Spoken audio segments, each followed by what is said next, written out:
Well, hey everyone, today we are in Exodus 14:21 through 22. Let me read it. It says this, Then Moses stretched out his hand over the sea, and all that night the Lord drove the sea back with a strong east wind and turned it into dry land.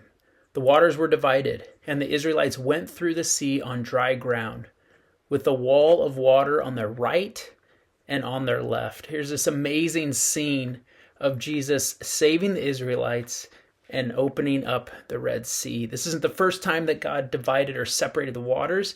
He did that at the beginning in the creation story. And here are the Israelites. They've been trying to get out of Egypt so many times, and it seems like now they're hitting this wall of water. God's faithfulness has run out. They're going to be caught by the Egyptians. But once again, God is faithful. He parts the Red Sea, and the Israelites are able to walk through to freedom.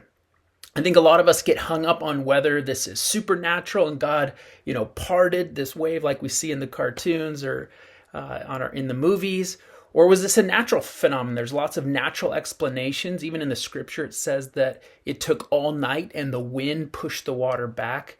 However, God chose to part the Red Seas. That's not the point of the story.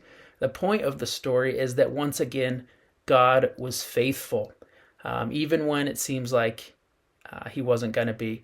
I know in my own life, this is so true. Life is like a roller coaster. I remember one time I was dating this girl. I loved her. I knew I wanted to marry her. And then we broke up, and that broke my heart, and I thought it was all over. After about 6 months of a breakup, we finally got back together. I'm like, God is faithful, and then we finally got married. Things were great, and as we know, marriage has its ups and downs, its ebbs and its flows, but God's faithfulness is not circumstantial.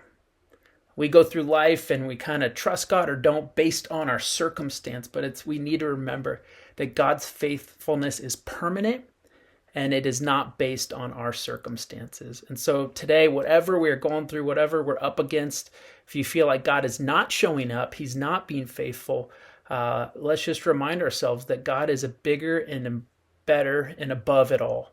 He's in control. He set everything in motion, and he will deliver. He is faithful in his timing and in his way. Have a great day, everyone.